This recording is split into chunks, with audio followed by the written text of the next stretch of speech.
आज माहिम दादर और प्रभादेवी ये शिवसेना का गढ़ है। शिवसेना की स्थापना यहाँ पे हुई है और शिवसेना प्रमुख बाला साहब ठाकरे जी का स्मृति स्थल भी यहाँ पे ही है। तो शिवसेना के लिए ये बहुत ही प्रेस्टिजियस और इमोशनल जगह है और यहाँ पे हर बार शिवसेना को भारी लीड मिली है और इस बार भी उससे ज़्यादा लीड मिलेगी, ये मुझे पूरा विश्वास है। सर, आज यहाँ पर रैली में धारावी पुनर्वसन की एक रथ भी चल रही है जो देखा जा सकता है। धारावी करो से सर क्या कहना चाहेंगे पुनर्वसन? धारावी के लोगों को मैं कहना चाहता हूँ पुनर्वसन हम करके दिखाएंगे। धारावी के लोगों को धारावी में घर मिलेगा और सभी का पुनर्वसन धारावी में होगा। धन्यवाद। काय सांगणार आज तुम्ही इकडे माहीममध्ये आज महायुतीची भव्य रॅली आहे, काय सांगणार त्याबद्दल? देशाचे पंतप्रधान नरेंद्र मोदीजी यांना तिसऱ्यांदा पंतप्रधान पदाच्या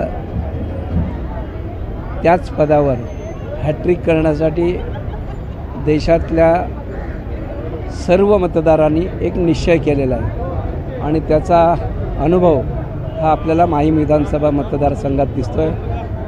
आजची ही रॅली ही फक्त माहीम विधानसभा मतदार क्षेत्रापुरती आणि एका महानगरपालिका वॉर्डपुरती मर्यादित असूनसुद्धा प्रचंड मोठी गर्दी आणि जनसमुदाय हा या रॅलीमध्ये सहभागी होताना दिसतो आहे। आजच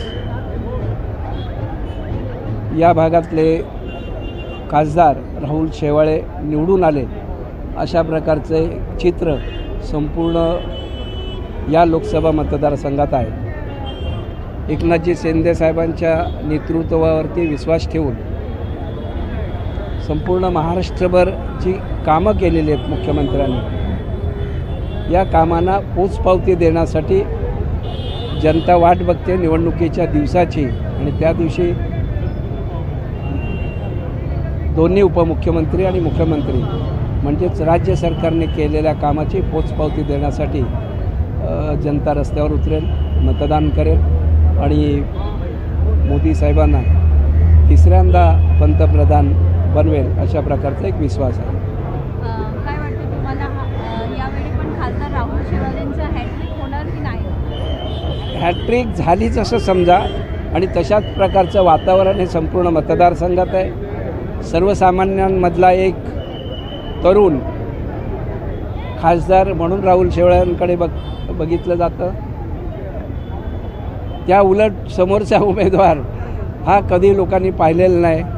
कार्यालयामध्ये बसून फोनवर काम करणारा आणि दुसऱ्या बाजूने लोकांमध्ये उतरून काम करणारा अशा प्रकारची लढत आहे। एका बाजूला नरेंद्र मोदीजी आणि दुसऱ्या बाजूला उमेदवारच नाही पंतप्रधान पदाचा, अशा प्रकारची आजची निवडणुकीची एकंदरीत स्थिती आहे आणि त्यामुळे ज्या ठिकाणी खंबीर नेतृत्व आहे त्याच नेतृत्वाला जनता निवडेल अशा प्रकारचा एक विश्वास आहे।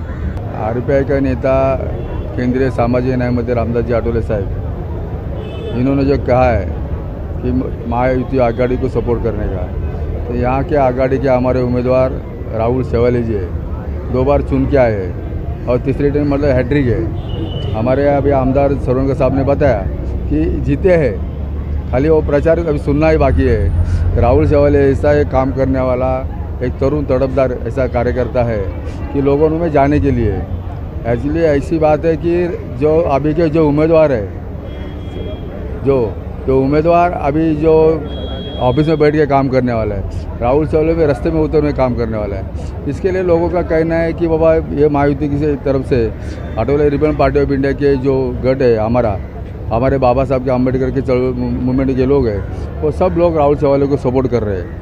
और दक्षिण मध्य मुंबई जिले में धारावी आता है, माहिम आता है, वडाला आता है, साइन कोलोड आता है, शंभर अनुशक्ति नगर, बड़े पैमाने पे आरपीआई की मत है। वो राहुल शेवाले के बारे में, राहुल शेवाले खासदार स्थानिक है, धारावी में पहले रहते, अभी अनुशक्ति नगर में रहते हैं, तो उनके लिए आठवले साहब ने जो चुना है, आठवले साहब ने बताया कि उनको ही अपने आरपीआई से मतदान करने का महायुति की आघाड़ी की तरफ से।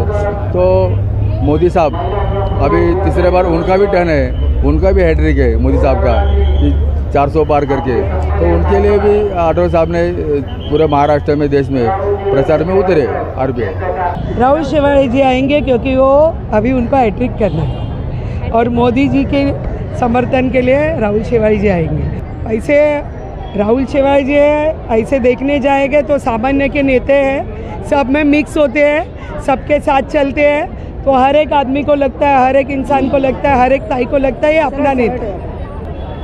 जनता को क्या कहेंगे मैम, इस बार लोकसभा चुनाव में किसे वोट देना चाहिए? इस बार तो अभी यहाँ पे तो राहुल शेवाली जी खड़े हैं, तो धनुष्यबाण को ही वोट देना चाहिए।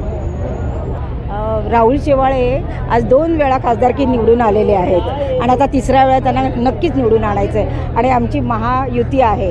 एकदम म्हणजे ते आवडते खासदार आहेत लोकांचे आणि तळागाळाच्या लोकांपासून त्यांचे चांगले संबंध आहेत, त्यामुळे राहुल शेवाळे देतील। आम्ही सुद्धा जरी राष्ट्रवादीचे कार्यकर्ते असलो तरी आम्ही त्यांची धनुष्यबाण ह्या निशाणीचे आम्ही त्यांचं प्रचार करत आहोत आणि ते नक्कीच येतील निवडून आणि आम्हाला आमची अशी काही कुठल्या पक्षाबरोबर वगैरे नाही, आम्हाला मोदींना पुन्हा पंतप्रधान म्हणून निवडून आणायचं आहे। तुम्ही सर्व महायुती हो, आम्ही महायुती सोबत आहोत।